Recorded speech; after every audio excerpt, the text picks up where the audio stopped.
Ate, sa'yo. Ang taas naman, be. Ang mo ngayon. Ala. Ang bola ba to? Kuha ko ng boyfriend ko. Ikaw din eh. Ang ganda-ganda mo eh. Sus! Ang bola ka din eh. Kailangan ka, no? Aaron. Ay! Ako na hawi.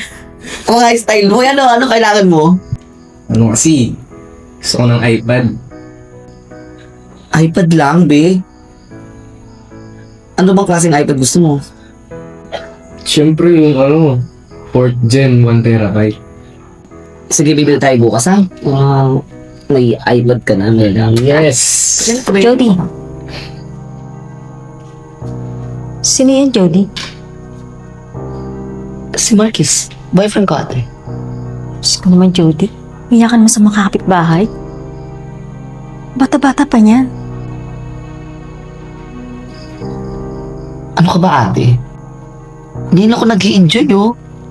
Tsaka ba't iniisip mo yung mga sasabihin ng kapitbahay? Wala silang pakialam.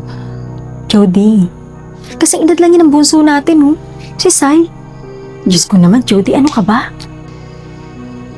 Ate, ano ba yung pinagkasabi mo? Wala nang problema kung mas bata sa akin to, eh. Walang masama. Tsaka huwag mong iisipin yung mga sinasabi ng kapitbahay. Hindi ako nanghihingi sa kanilang pera para ibigay dito. May problema mo. Oo. At ikaw ang problema. Alam ko naman kung ang habol mo sa kapatid ko, diba? Pera lang naman, diba? Ate, ano ba? Tama na. Yun naman ang totoo, Jody. Anong totoo? Jody, pera lang naman ang habol yan sa'yo eh. Sige, ate, sabihin natin pera yung habol niya sa akin. Ha? Sige, pera yung habol niya. Pero ate, sana tandaan mo, hindi naman ako nagkulang sa'yo. Ilang taon ako nagtrabaho abroad. Ha?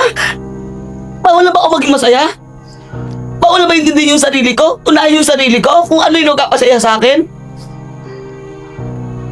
O baka natatakot ka lang na maubos yung pera ko at wala kang makuha? Sobra ka na. Ang liit naman ang tingin mo sa amin. Napakayabang mo. Bakit? Porque ba ikaw nagbibigay sa amin ng kapatid ko? Porque ba lahat ng pangailangan namin sa'yo namin kinukuha? Kaya ba ganyang kaliit ang tingin mo sa amin? Ganun ba, Jody? Ate, wala akong sinabi. Gusto ko lang intindihin mo na gusto ko rin maging masaya. Pagod na ako, ate. Wala na ko inisip. Kundi kayo, di ko na nga inisip yung sarili ko kaligayahan. Ngayon lang kay Marcus ko na nakita yung kaligayahan, ate. Jody, ikaw lang naman na iniisip namin ng kapatid natin. Kaya ganito kami sa'yo, ka-concern. Sana nararamdaman mo yun.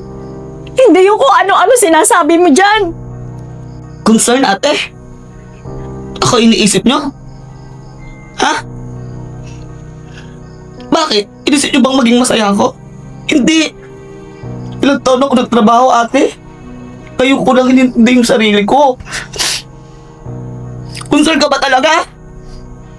O concern ka sa pera ko na baka maubos at wala akong makuha?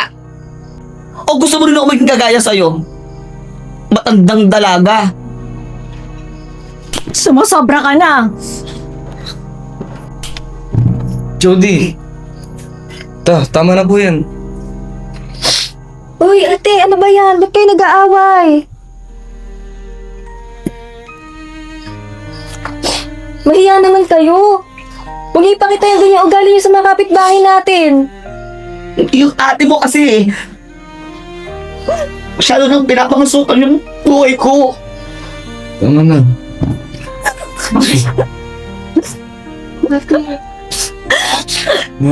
Gusto ko lang na maging masaya, ate. Bawal ba? Bawal ba hindi yung sarili ko? Na dapat ako muna eh. Nakatulong na ako sa inyo eh. Dapat sarili ko naman, ate. Yun lang naman yung gusto kong iparating sa iyo na dapat malaman mo eh. Gusto ko lang maging masaya, ate. Yun lang. Yun lang. Hindi mo ako naiintindihan, Jody. Hindi mo ako naiintindihan. Ate, pag-usapan naman natin to. Hindi tayo ganito eh. Hindi, sige na. Di ba mahal na mahal natin yung isa't isa? Ate, Sorry ate. Sorry.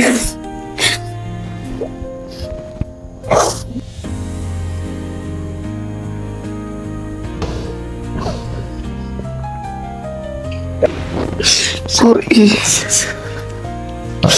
Ate, mawalang galang na po. Pero hindi po ako ganun sa tulad ng iniisip niyo. Kaya ko pong mahalin si Jody ng tapat. Bukal sa puso ko po. Pasensya ka na rin.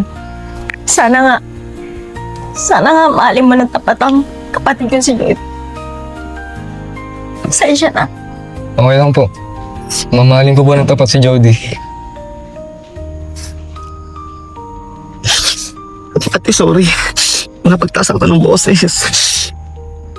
Nabigla lang talaga ako eh.